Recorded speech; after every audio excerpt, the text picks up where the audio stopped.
हमारे साथ यहाँ पर एविएशन के अधिकारी भी जुड़ रहे हैं। जीपी वाजपेयी हमारे साथ रिटायर्ड एयरफोर्स ऑफिसर हैं यहाँ पर। वाजपेयी सर, आपसे सबसे पहले ये जानना चाहूंगी, ये जो आप तस्वीरें इस वक्त देख रहे हैं, विमान क्रैश होने के बाद पूरी तरह से जलकर राख हो गया है और विमान की तस्वीरें देखकर ही अंदाजा लगाया जा सकता है कि इसमें कोई भी शायद ही बच पाए और ये दुखद खबर हम सबके सामने अब आ चुकी है। क्या कुछ आपको पहली नजर में देखकर लग रहा है इस हादसे को लेकर? मैडम नमस्कार। जनरली जब भी ऐसा कोई भी विमान दुर्घटना होती है और अगर क्रैश के बाद एयरक्राफ्ट में तुरंत आग लग जाती है और एक्सप्लोजन के साथ, तो कोई भी सर्वाइवल होने की चांस बहुत कम हो जाते हैं।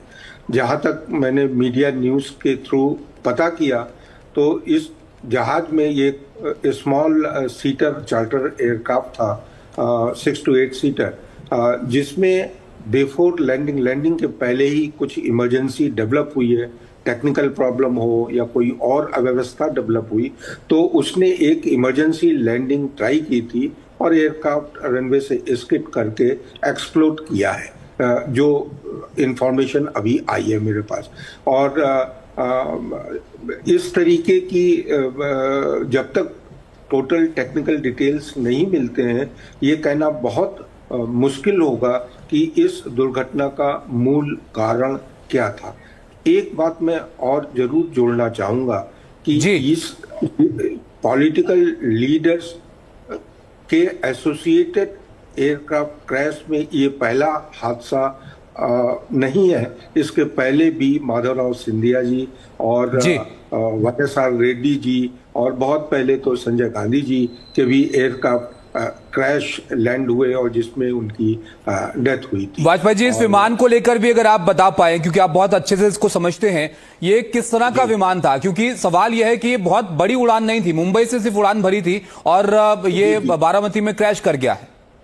जी, ये एक स्मॉल सीटर एयरक्राफ्ट है, चार्टर एयरक्राफ्ट था, जो छोटी डिस्टेंस के लिए ही यूज किया जाता है और इसके भी टेक्निकल डिटेल्स की इसमें किस तरीके के इंजन लगे हैं, क्या इसकी क्षमताएं हैं, ये सारी चीजें इस विमान के टेक्निकल पैरामीटर एंड स्पेक्स को देख करके बताया जा सकता है।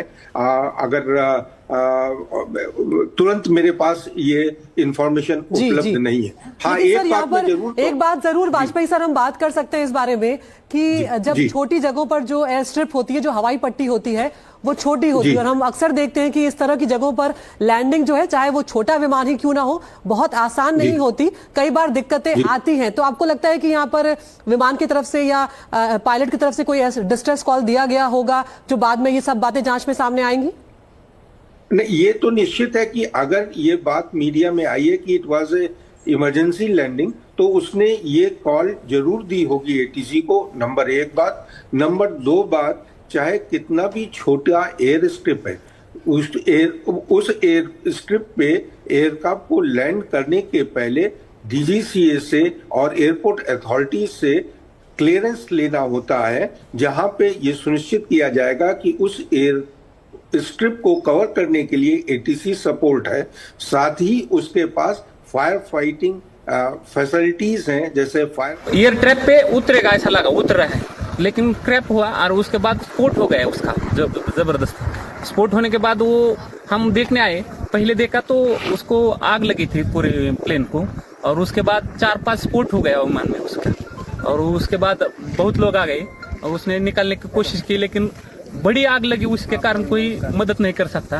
लेकिन सब आ गए। तब बाद में उसको उसमें आजिदा था, ये हमारे लिए बहुत शौक की बात में है कि हमें बता नहीं सकते हम बात में ऐसा, लेकिन हमने देखा है कि पायलट ने भी ट्राई किया होगा कि लैंडिंग करने का, लेकिन लैंडिंग हुआ नहीं है। ये बहुत शौक वाली घटना है। हमने देखा पूरा एक नीचे आ रहा था, ट्रैप पे आ रहा था, ट्रैप के नजदीक 100 फुट से नजदीक आके गिर गया है। प्रत्यक्षदर्शी जो बता रहे थे कि उस वक्त क्या यहाँ पर हुआ होगा। वाजपेयी जी, आपने यहाँ पर सुना इस प्रत्यक्षदर्शी को जो कह रहे थे कि ऐसा लग रहा था कि वो विमान लैंड करेगा और वो ट्रैक के बिल्कुल अलाइन हो रहा था और तभी वो नीचे गिर जाता है। इससे क्या समझ पा रहे हैं आप इस विमान के बारे में? ये आप निश्चित मानिए कि कोई भी कैप्टन अपना सर्वश्रेष्ठ अनुभव और स्किल झोंक देगा एयरक्राफ्ट की सेफ लैंडिंग करने के लिए।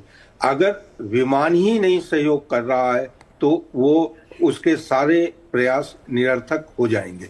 एक बात जो मैं और ऐड करना चाह रहा था, निश्चित रूप से इस दुर्घटना का इन्वेस्टिगेशन होगा और इन कोई भी एयरक्राफ्ट आज की डेट में जो सिविल एविएशन से अप्रूव्ड है और उस जहाज पे कॉकपिट वॉइस रिकॉर्डर और एफडीआर फैसिलिटी दी हुई है जो इन्वेस्टिगेशन के टूल है।